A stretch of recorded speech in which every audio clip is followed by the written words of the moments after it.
மதுபோதையில் வந்த அவரை வாயிற்காவலில் நின்ற காவலாளிகள் உள்ளே செல்வதற்கான அனுமதிகளை மறுத்திருக்கின்றார்கள். காயமடைந்த காவலாளியை வைத்தியசாலையில் அனுமதித்திருக்கின்றார்கள். போதனா வைத்தியசாலையிலேயே காவலாளியின் கையை கடித்த நபர், சிகிச்சை பெறும் காவலாளி பல்லமா கடிச்சிருக்காரு. கடிச்ச உடனே காவலாளிகள் எல்லாம் சேர்ந்து அவரை மட்டைக்கு பிடிச்சு போலீசார்கிட்ட ஒப்படைச்சு, போலீசார் என்னதான் இருந்தாலும் காயப்பட்டவர் வைத்தியசாலையில் அனுமதிக்கணும்னு சொல்லி ஒப்படைச்சிருக்காங்க. இந்த சம்பவம் யாழ்ப்பாணம் போதனா வைத்தியசாலையில் இடம்பெற்றிருக்கிறது. யாழ்ப்பாணம் போதனா வைத்தியசாலையில் நோயாளர் விடுதியில் சிகிச்சை பெற்று வருகின்ற ஒருவரை பார்வையிடுவதற்காக 35 வயதுடைய நபர் ஒருவர் போதனா வைத்தியசாலைக்கு வந்திருக்கின்றார்.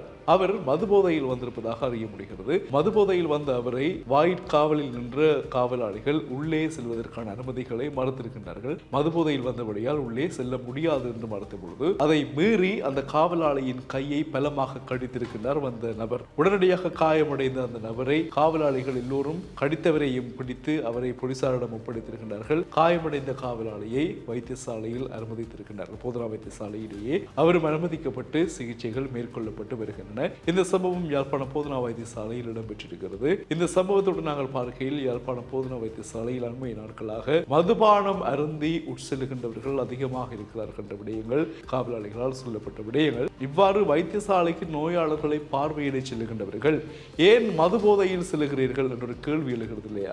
மதுபோதையில் நீங்கள் செல்வது முற்றாக தவிர்க்கப்பட வேண்டும். ஏனென்றால் உங்கள் உறவுகள் அங்கே சிகிச்சை பெற்றுக் கொண்டிருக்கின்றார்கள். அவர்களுக்கான சிகிச்சைகளை எந்தவித இடையூறுகளும் இல்லாமல் வைத்தியர்கள் செய்ய வேண்டும் என்று சொன்னால் நீங்கள் அவர்களை எந்தவித தொந்தரவுகளும் செய்யக்கூடாது. மதுபோதையில் செல்வது, வெற்றிலை பாக்கு போட்டுக் கொண்டு செல்வது, புகைத்துக் கொண்டு செல்வது, இவையெல்லாம் தவிர்க்கப்பட வேண்டியவை முற்றிலுமாக. இது வைத்தியசாலை நிர்வாகம் அடிக்கடி சொல்லிக் கொண்டிருக்கின்ற விடயம். அது கட்டுப்பாட்டிலே இருக்கக்கூடிய ஒரு விடயமும் கூட. இருந்தும் சிலர் இவ்வாறான விஷமத்தனமான செயற்பாடுகளை செய்வது அங்குள்ள எல்லோருக்கும் ஒரு பதற்ற நிலை ஏற்படுத்துவதோடு இடையூறுகளை ஏற்படுத்துகின்ற ஒரு செயற்பாடாக அமைகிறது. எனவே நோயாளர்களை பார்வையிட செல்கின்றவர்கள் மிக கவனமாக நடந்து கொள்ள வேண்டும். அதிலும் நோயாளர் விடுதிக்கு செல்கின்ற பொழுது ஒரே நேரத்தில் எத்தனை பார்வையாளர்கள் செல்ல முடியும், செல்லலாம், என்னென்ன பொருட்களை கொண்டு செல்ல முடியும், எவ்வளவு நேரம் உரையாடலாம் என்றதான விடயங்கள் எல்லாமே அங்கு சிறப்பாக சொல்லப்படுகின்றன. அதை கடைபிடிக்க வேண்டும். நேரம் தாழ்த்தி செல்வது, பார்வை நேரம் முடிந்த பிறகும் அங்கே நிற்பது, இவ்வாறான சம்பவங்கள் அங்குள்ள வைத்தியர்களுக்கு, உங்கள் உறவுகளுக்கான சேவையை, மருத்துவ சேவையை வழங்குவதற்கு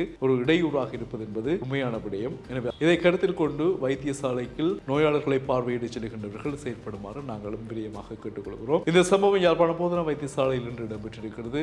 அந்த செய்தியை உங்களுக்காக வழங்கியிருக்கிறோம். தொடர்ந்தும் செய்திகளுக்காக டியூப் தமிழோடு இணைந்திருங்கள். வணக்கம்.